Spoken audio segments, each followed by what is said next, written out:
በዚያን ጊዜም በምኩራባቸው እርኩስ መንፈስ ያለው ሰው ነበረ። ምኩራብ ውስጥ እኮ እንደው ዝም ብላችሁ ወገኖች፣ ዝም ብላችሁ አትለፉ። በቃ በዚህ ዘመን ቋንቋ ላውራውና በዚያም ጊዜ ቸርች ውስጥ እርኩስ መንፈስ ያለው ሰው ነበረ። አኔ እንዲህ ይቀጥላል። በቃ እንትን እየተከፈተች ጥቅልል እየተከፈተች እየተነበበ እንትን ይላል፣ ይቀመጣል። ያ እርኩስ መንፈስ ያለበትም ሰው ይጮሃል፣ ይወጣል፣ ወደ ቤቱ ይሄዳል።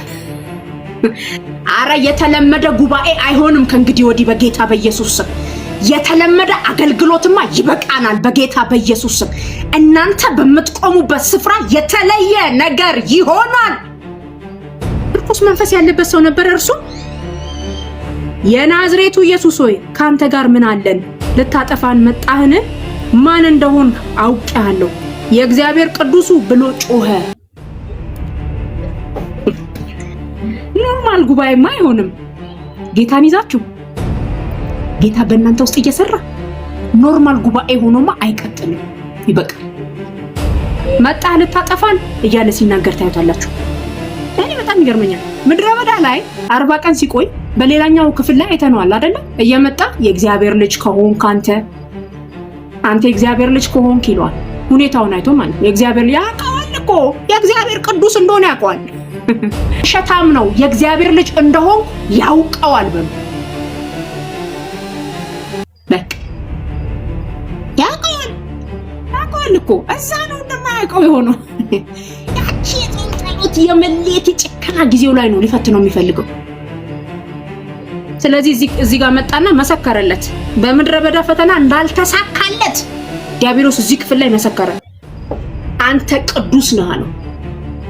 እና አንዳንዴ እንዲሁ ዝም ብሎ ሞቅታ ነገር ሊፈጥርብን እኮ ይፈልጋል አጋንንት። በነገራችን ላይ በሞቅታ ነው የሚጥለን።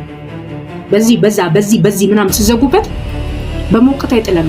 አሁን ከዚህ ስወጣ ዋይ ዛሬ ሰበክሽው ስብከት 191 ሰው አፉን ከፍቶ እኮ ሲሰማሽ ነበር። አንቺ አፍሽ ተቀምጦ የለን አይለኝም ጌታ። እንደዚህ አውቀዋለሁ። ጌታ እንደዚህ አይለኝም። የኔ ልጅ ገና ምን አየሽ ነው የሚለኝ። ተቀመሳሙት መጡና አቤት ዛሬ ያወጣነው አጋንንት አሉት። አቤት የተገዙልን በስም በቃ እኮ ፈወስ ነው ምናምን ሲሉ ግድ የለም እስቲ ወደዛ ሄደን አረፍ እንበላለን። እስቲ አረፍ እንበላለን። ከነዚህ ጋር መጣና ይሆን አንድም ማንነቱን ነው ዲክሌር ያደረገለት፣ ሁለተኛ ሙቀት ነው። አንተ ቅዱሱ ምናምን ይለዋል በሰው ፊት። ኢየሱስም ምን አለው ይላል? እስቲ ዝም በል ዝም በል። አልፈቀደለትም። መልካም እኮ ነው የተናገረው ነገር መልካም ነው። ዝም በል እንዲህ እኮ ማለት ነው። ዛሬ ያቃተ ኮንቨርሴሽን ከሰይጣን ጋር እኮ ቁጭ ብለን አይምሮአችን ልባችንን ተከራይቶት ከዛስ ዘሞታ እግር ይቆረጣል፣ ከዛስ እንትን ይታሸጋል ክራንች ላይ። እሺ ከዛስ እንሰማ እንትን ሆኖ በቃ ከዛ በኋላ ትሞታለህ። አበባ ቀብር ላይ የሚመጡ ሰዎች ምናምን ይለናል። እሺ እንትና ማይመጣኝ ዝም በል። ኢየሱስ ያድናል።